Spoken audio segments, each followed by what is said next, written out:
Bonsoir chers amis, bonsoir chers abonnés, bienvenue sur notre chaîne YouTube une fois de plus.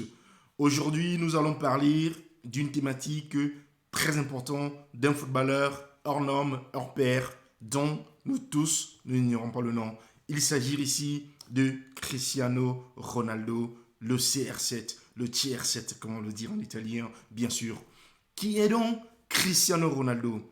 Cristiano Ronaldo, c'est un footballeur de 36 ans aujourd'hui. C'est un footballeur qui, tout au long de sa carrière, a livré des matchs formidables. Il a joué avec différentes équipes et partout où il est passé, quand Cristiano Ronaldo passe, les titres trépassent. Nous n'avons qu'à voir, que ce soit au Portugal où il a commencé sa carrière et même dans le Manchester United où il était le leader de cette équipe, même au Real de Madrid et en finir avec la Juventus de Turin, l'actuel club de Cristiano Ronaldo. Cristiano Ronaldo, c'est le quintuple ballon d'or européen. Quelqu'un qui a gagné des titres partout. S'il n'était pas premier, il était deuxième. S'il n'était pas deuxième, il était troisième. Ça dit, c'est quelqu'un qui était toujours parmi les trois. Et je ne suis pas en train de parler des années 2004, 2005. Je parle des récentes années. C'est quelqu'un qui est toujours au top des tops. Alors, mes amis, pourquoi aujourd'hui j'ai décidé de parler avec vous de Cristiano Ronaldo? Parce que j'ai l'impression que le monde du football, c'est vrai, c'est un monde un peu où il y a aussi de l'ingratitude. On croit que les footballeurs n'ont pas droit à des passages à vide. Non, chaque footballeur, durant une saison, à une certaine période de la saison, a des passages à vide. Et c'est ce qui s'est passé avec Cristiano Ronaldo. Certes, quand vous voyez les dernières prestations, les derniers matchs dont Cristiano Ronaldo a livré, les prestations n'étaient tellement pas à la hauteur de l'homme qu'on connaît, du phénomène Cristiano Ronaldo. Et ceci lui a valu même des critiques, du nationalisme. Effectivement, je fais cette vidéo pour parler avec vous de ces critiques que moi j'ai lues dans les titrailles des journaux italiens après le match qui opposait la Juventus de Turin au FC Porto, le club portugais. Dans ce match, Cristiano Ronaldo n'a pas très bien joué.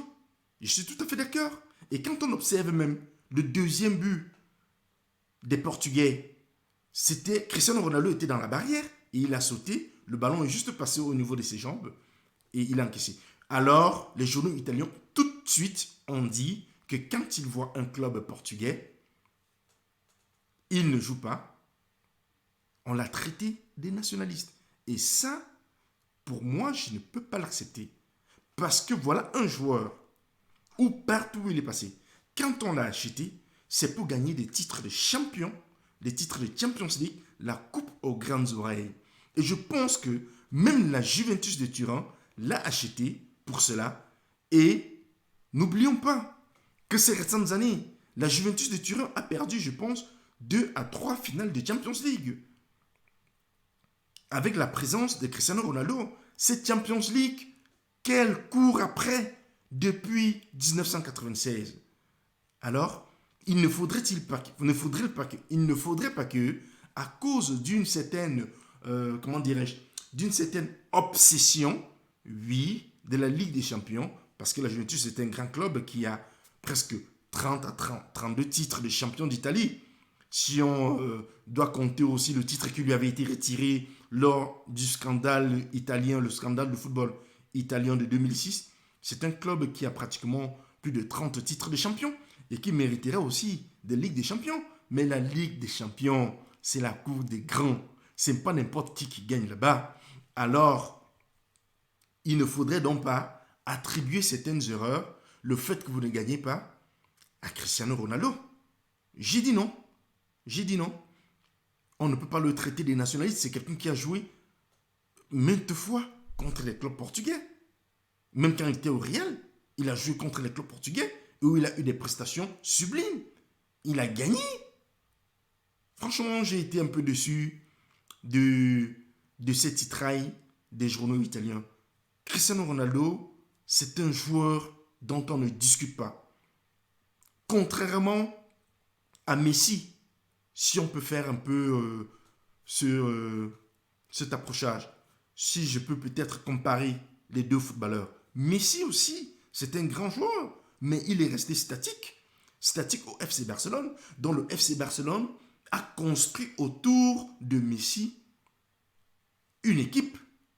Tandis que Cristiano Ronaldo, lui, il a été dynamique. Et moi, je préfère un joueur qui est dynamique. Parce que quand vous êtes fort, vous partez dans les autres équipes pour démontrer que vous êtes toujours le numéro 1. Et oui, et partout où il est passé, au Manchester, au Real de Madrid, à l'actuel Juventus, c'est le numéro 1. Et il a tout simplement voulu fermer la bouche de ses détracteurs hier lors du championnat italien où il a marqué 3 buts contre le Cagliari. Il a dit à ceux-là qui le traitent de nationaliste, qui disent comme quoi que il n'est plus tellement à la hauteur, il a fermé la bouche en marquant tout simplement 3 buts. Et je pense que c'est un exemple que nous devons faire, que nous devons copier. Parce que quand vous êtes critiqué vis-à-vis de quelque chose, alors vous faites tout pour donner le meilleur de vous-même, pour fermer la bouche de vos détracteurs. Donc mes amis, c'est un peu ce que je voulais discuter avec vous dans cette vidéo. N'oubliez pas, mes chers abonnés, et ceux qui sont en train de me regarder actuellement, de s'abonner, de mettre des likes, de mettre des commentaires. Alors, si cette vidéo vous a plu, allez dire aux autres, inscrivez-vous. Si elle ne vous a pas plu, mettez dans les commentaires, inscrivez-vous tout de même pour ne pas manquer les prochaines vidéos. Cristiano Ronaldo, c'est le CR7. Alors, sur ce, je vous salue et bonne soirée à tout le monde. Salut!